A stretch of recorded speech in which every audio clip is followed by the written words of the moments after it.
Hello, Math 2 students. This will be the last question we'll practice here on comparative inferences. And so here I'm just giving you data.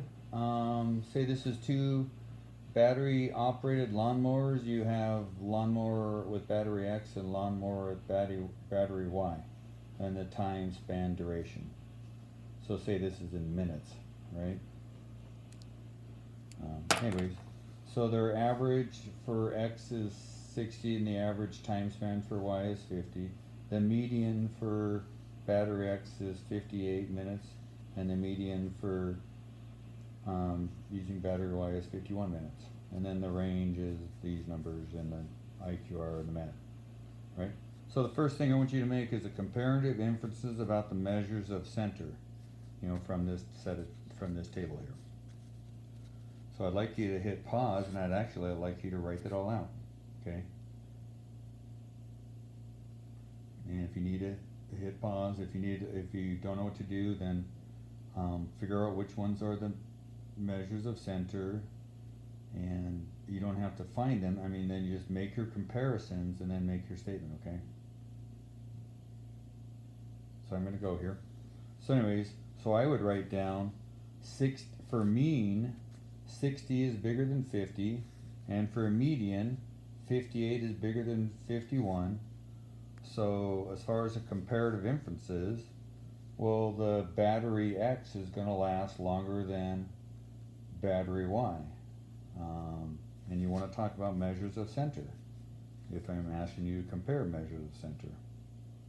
So battery X for mean and median lasts longer. 60 is bigger than 50 and 58 is bigger than 51.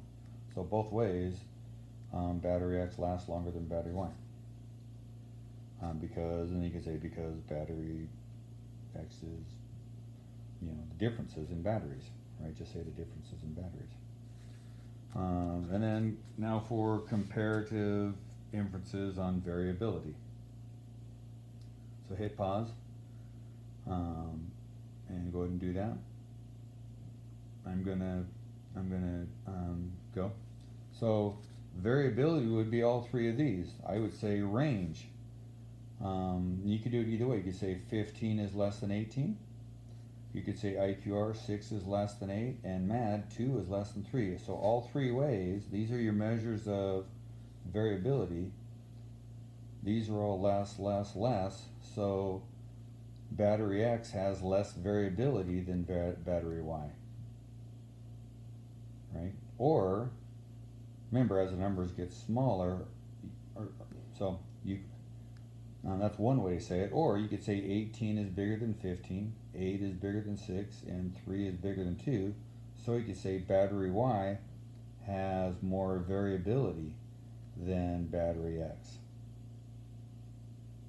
And then the other way you could do it is, remember, as the numbers get smaller, they get more consistent.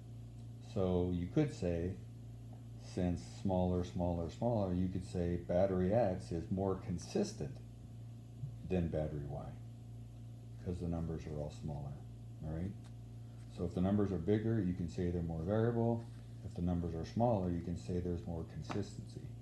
But if you're talking about variability, you should be looking at these three pieces of data, and you should compare them. So compare, compare, compare, and then make your comparative statement, but make sure you did the right ones. Anyways, hopefully that was helpful.